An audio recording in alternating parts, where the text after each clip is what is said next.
Cricket Kenya has gone back to the drawing board after the body's elections failed to take place on Sunday, following a last-minute court injunction that prevented most of the country's largest body members, the Nairobi Provincial Cricket Association, from participating in the elections. The Nairobi Provincial Cricket Association has been stalled up with in-house infightings. There's an injunction taken out against Nairobi Province and their delegates. No action has been taken against Cricket Kenya whatsoever. The injunction wasn't served in time during normal business hours, but however we thought we'd respect the court process, and therefore the Nairobi delegates didn't attend the annual general meeting. The annual general meeting went ahead. All the other business was conducted save for the elections, which obviously couldn't be conducted due to the absence of the delegates. So business goes on as usual, and we held a board meeting immediately after the annual general meeting and discussed the situation with Nairobi delegates. 8 nominees including Sandeep Shah from Gymkhana Cricket Club, Ritesh Pamnami, Bipin Vora, Shamki Patel, Kuji Ashani, Jakijan Mohammed, Chidam Baram and Kalpesh Solanki are all vying for vacancies. Yeah, obviously we're very keen to hold the elections. They've been delayed once already, and this is the second time. We're very keen to hold the elections as soon as possible because we've got 2 other provinces that don't have any issues at all. That's Rift Valley and the coast. It's purely a Nairobi issue, so we hope they can sort their issues out very quickly.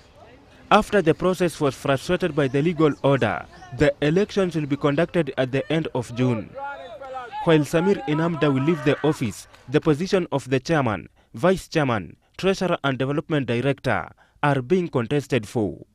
Cricket Kenya hopes to end the delays with more focus being put on development. Well, the other 2 branches were ready for the elections. As I said, there's no issues there whatsoever, so they're ready to go. And obviously, it's disappointing for everybody else. Nairobi is just one of our 3 provinces, and you know, we obviously look into each of our provinces independently. And Nairobi has an issue, and we'll try and help Nairobi resolve that issue if we can.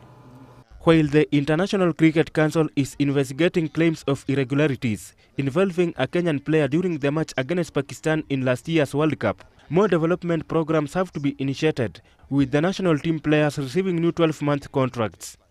We contacted the ICC about that. They said they're not at liberty to discuss any ongoing investigation into either matter.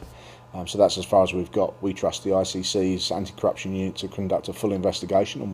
Players will have to feature in the Cricket League and other international matches lined up against Namibia, as Kenya aims to qualify for the upcoming World Cup. The junior tournaments have been boosted with the arrival of Sabaf Sinji team from India. The game of cricket is growing, particularly at junior level, but you have to give it time. You have to wait for those youngsters to come through, learn the game properly and come through our competition structures.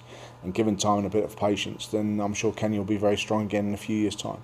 Despite the delayed Cricket Kenya elections, improved competition structures, facilities and exposure will be key for Kenyan cricketers in international games.